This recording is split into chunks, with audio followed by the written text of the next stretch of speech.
This was crazy. Your dad was still in the Navy at this time. Yeah. And he's now an officer, and he's in freaking Saigon. Yeah, he was living well. He was one of the Remps. He was one of the Remps in Saigon. Well deserved. I mean, Yeah. after he fought World War II and was on submarines, I got no problem with him enjoying some time in Saigon. So I went and asked the company commander. I said, "Hey, sir, this is Sanders still." I said, and Sanders was getting towards the end of his tour. So I said, "Hey, my dad's in Saigon. Could he come up and fly 3 days with me or something like that?" And I thought Sanders would say, really Hell not. no. Hell no. But he said, "Sure, bring him up." Okay, we'll bring him up. So Dad came up, and I picked him up in Saigon. He jumped in the front seat. And Before you get there, when you were in Saigon, I know you went to a officers club with him. Oh, yeah. And they come to kick you out. Well, as you're going into the officers club, you see like a bunch of nice pistols hanging up on the wall. And you're thinking, unsecured. well, yeah, unsecured. No one's watching them. And you're thinking, well, that doesn't seem very smart. Yeah. So then you sit down, having some lunch with your dad. They kicked us out. They kick you out because you're not a field grade officer, That's right. which is a major or lieutenant commander above. So they kick you out. On your way out, some of those weapons went with you. So you end up with a nice, instead of that 38 caliber pistol that wasn't very effective, you end up with a 45, a nice 1911, I'm sure. Now that's not quite the right way. Let's just say that when I got back to Light K, I had a brand new 45. Okay. So your dad ends up freaking coming up. How old your dad at this point? Dad's probably about 43, 44. Oh, okay. Maybe. He's in the game. Oh, yeah, he's in the game. He's in the game. I think he was about 50 when he retired from the Navy, and this was 3 years before he retired from the Navy. So yeah, he's in his late 40s. Okay.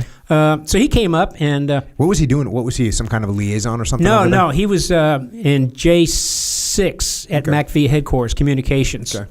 And I guess I can say it now. It's not classified anymore. But he was working on the communications plan for the repatriation of POWs. Got it. Is what he was doing at the time.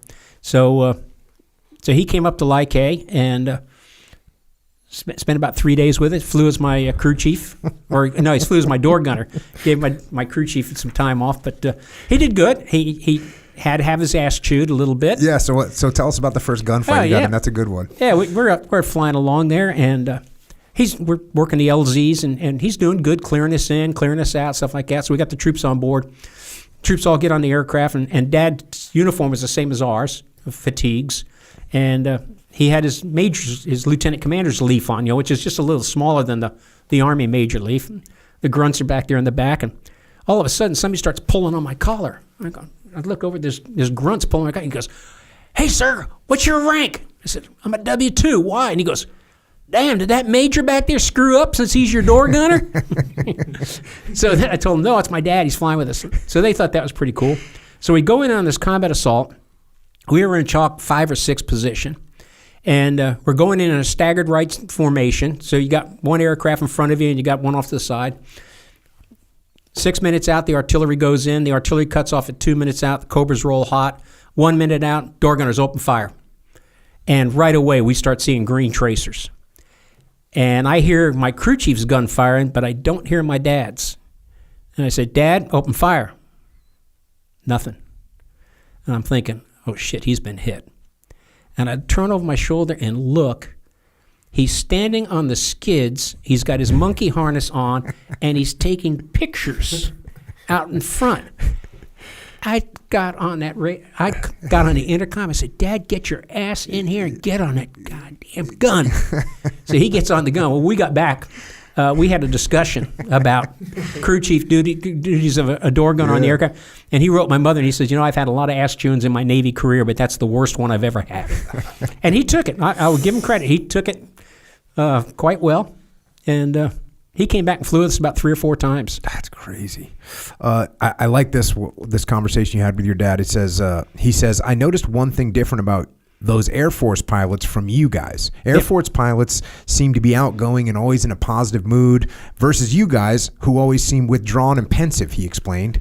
And then you replied, "Dad, an Air Force pilot is that way because he's flying a machine that wants to fly, and if left alone, will generally fly quite well on its own. In addition, compared to a helicopter, an airplane has very few moving parts that can cause a serious malfunction. On the other hand, helicopter pilots fly a machine that does not want to fly and only does so by the interactions of the pilot to balance four forces all opposed to each other. Plus, a helicopter has a lot of moving parts, any of which breaking can and does cause a major disaster. Helicopter pilots are moody because we know something is going to break if it hasn't done so already. That's right. That gave the old man something to think about. Yeah, Dad had flown with one of the things he did when he came up there to Like, we had a OV-10 squadron that flew out of there, the Broncos, and we got him a ride in one. And he went out and flew with them. He flew with a Captain Ryder, an Australian captain who was an exchange officer. And he thought that was pretty cool out there flying with those guys. And so when he came back in that night, that's when this conversation came up about, the fighter pilots, they're just jovial and happy and et cetera. And you guys, you're all kind of moody and down in the dumps. And I said, yeah, and that's why. We fly something that doesn't want to fly. Harry Reasoner, about 1973, wrote a great article about helicopter pilots and helicopters, and it's kind of along that same line as what Dad and I's conversation was. Yeah, well, it's like you said, a plane. You can let go of the stick and it'll kind of just cruise for a while. Yeah, it'll fly itself. But a helicopter is not. That's not happening. No, that's not happening. That's not happening. They have now helicopters that do have an autopilot on them, but in those days, you let go of those controls in a Huey.